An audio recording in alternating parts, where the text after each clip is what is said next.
and welcome to Health Affairs This Week. I'm your host, Jeff Byers. We are recording on November 4th, 2025. As I'm sure you're aware, we recently released our third trend report for Health Affairs Insiders. It's on the influence of private equity in healthcare. There's some discussion of what state governments have been doing to take regulatory action in the PE space. And for his insider newsletter, Brent Fulton in October wrote about states' actions to regulate healthcare consolidation, one of them being state healthcare cost commissions. And with the current administration's actions on Medicaid, there's a lot of talk about states footing the bill for that program more and more. So today on the pod, we have Nathan Hostert to talk about this. He and colleagues wrote an article in Forefront titled "How States Are Using Hospital Price Caps to Save Money." Nathan, welcome to the program. Hi, thank you so much for having me. For our listeners, again, I say this all the time, but this might be someone's first episode. This might be someone's first moment into exploring the wild, wild world of health policy. Can you briefly describe the healthcare fiscal situation for states' budgets? Yeah, absolutely. So states are facing a very complex budgetary picture right now. On the revenue side, states are seeing less money coming in the doors. They're either seeing the revenues stagnate or they're seeing outright revenue shortfalls. And this is a result of a number of factors, including a wavering economy, as well as the passage of numerous tax cut bills across states following the end of the COVID-19 pandemic. And at the same time as states are facing these revenue challenges, they're also seeing increases in expenses, especially when it comes to healthcare costs. So rising prices for hospital care and for prescription drugs are causing state employee health plans to take up larger and larger chunks of state budgets. And also as a result of the 2025 federal reconciliation bill, which we all know about, states are going to be finding it harder and harder in the coming years to finance their Medicaid programs, both because of new restrictions on the provider taxes that states use to fund their Medicaid programs, as well as from reductions in federal matching funds as a result of expected declines in Medicaid enrollment. So as a result, states are in a kind of a tricky position, and many are seeking out innovative policies to cut costs, especially in healthcare. I know we're going to talk about what some states are doing to try to curb these costs, but is there any details you can give us about like what kind of percentage of Medicaid spending is for certain states? The percentage of state budgets that goes towards Medicaid spending? Mm-hmm. So that's generally states spend like around a third of their budgets on their state Medicaid programs. Okay, great. And so what is the literature of hospital spending currently? Yeah, so the United States spends more per capita on healthcare than any other country, and the spending is rapidly increasing at a rate that is outpacing all of our peers. And research has repeatedly shown that the single largest driver of those increases in healthcare spending is rising hospital costs. Commercial hospital prices, which account for about a third of healthcare spending in the United States, have increased by more than 220% since 2000, which is nearly 3 times the rate of inflation growth during that same time period. And one of the main reasons for that is that hospital markets are highly concentrated. We've seen more than 2,000 hospital mergers across the U.S. since 2001, and almost every single hospital market in the United States can be classified as highly concentrated under definitions used by the federal government. So this consolidation has allowed hospitals to charge higher prices without corresponding improvements in quality or outcomes. And this has led to increases in insurance premiums, decreases in employment benefits, and it's caused wage growth to stagnate as employers pay more for healthcare and less on wages. And when you talk about that concentration, is there a difference between rural and urban areas with that concentration, or is it the same all over? That's a good question. I wouldn't want to answer that without the specific research pulled up in front of me. Okay. But it genuinely is. It's like pretty much almost every single hospital market, as is defined by the federal government, is currently highly concentrated. But another note that I think is important to bring up here is that not all hospitals are the same.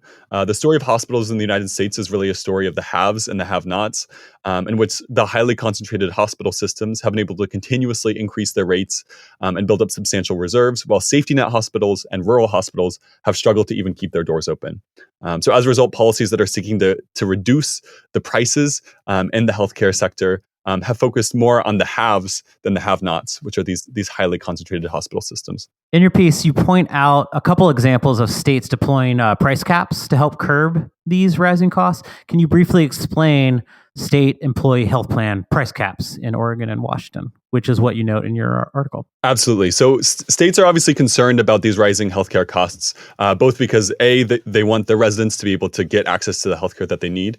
But B, states are also employers. They need to help pay for their employees' healthcare premiums, just like all other employers do. But as healthcare costs have been increasing, states have been spending more and more on their state employee health plans. And so states have been looking for innovative ways to reduce the cost growth in their state employee health plans. So through legislation, both Oregon and Washington have capped the price that their state employee health plans will pay hospitals for health services that are provided to their members. These policies essentially cap the amount that the state will pay at 200% of the amount that Medicare would pay for the same service for hospitals within the state plan's network. So for example, if Medicare would have paid a hospital $19,000 for a hip replacement, the state employee health plan is saying, we will pay that hospital no more than $38,000 if that service is provided to one of our members. And to encourage hospitals to stay within the plan's network and not to say, we don't want to have to deal with this price cap, both states have instituted a lower price cap for out-of-network hospitals, capping payments to those hospitals at 185% of the amount that Medicare would pay for a service. So both states also require that the expected cost savings from these policies are passed along to their employees through lower healthcare premiums. And Oregon did this. They became the first state to institute this policy back in 2017, went into effect in 2019. And Washington became the second state to do this by legislation earlier this year. So with the difference between what these price caps plan to pay hospitals versus the Medicare, which I think you said was $200. Right. Yeah. Essentially, those two states have said that we will pay no more than like 2 times of what Medicare pays you for a service for services when they're provided to our members. Yeah. So in general, like how much is that affecting like a hospital's bottom line? Yeah, so that's a great question. So my colleague Roz Murray has studied the effect of the policy as it was rolled out in Oregon and found that it saved the state more than $100 million in the first 2 years of being in effect. And the policy saved money for state employees as well by reducing out-of-pocket costs for outpatient services by 9.5%. In addition to all that, all of the hospitals ended up staying in network in the state plan. And my colleague Roz Murray has a paper coming out in the December issue of Health Affairs that is a further analysis of how this policy has or has not affected hospital finances in the state. Okay, yeah, I understand you don't want to scoop yourself. I don't want to break an embargo when we don't have to, but listeners, check out the December issue of Health Affairs for more information on that. I guess like one of the things I'm thinking of is like when you kind of see these policy tricks or one of these policy regulations, it's maybe not a trick, whatever. Halloween's on the brain still. I wonder how it affects like patient steering or networking to certain avenues, services of care, sites of care? Right. Well, that's a great question. I mean, and one of the great findings of the policy as it was rolled out in Oregon is that every single hospital that was in the state plan's network prior to the policy being implemented stayed in the state employee health plans network after the policy being implemented. So every single hospital said, okay, fine, we will take these lower costs, or okay, fine, we will take these lower payments, and we'll still participate in the state employee health plans network, which is a huge finding and is one of the reasons why Washington moved forward with this policy. And it's another reason why bills to do this exact same thing were filed this legislative session in Colorado, in Nevada, in New Jersey, and we expect that similar legislation will be filed in even more states next year. Why do you think that is? Why do you think they keep playing? No one likes losing money. So do you have a sense of why that pattern might happen? Right. Well, yes. Essentially, most hospitals in the United States have very healthy operating margins currently. And the research done by Roz Murray and my colleagues at the Center for Advancing Health Policy through Research have found that the reductions in hospital revenue as a result of these sorts of caps on payments under state employee health plans do not deal a major blow to hospital operating margins. And in fact, we put together a hospital payment cap simulator on our website that allows states to see how much a cap on payments under state employee health plans would save their state for a variety of different price cap levels. And in that tool, you can also see how that policy would affect the operating margins at every single hospital within the state in which it's implemented. So we talked about how much this has saved the state of Oregon, but do you get a sense of like how much it could save, even though it's only using state employees? Absolutely. Roz Murray and my colleagues at the center that I work for have found that this policy would save the average state $150 million annually through a reimbursement cap at 200% of Medicare rates.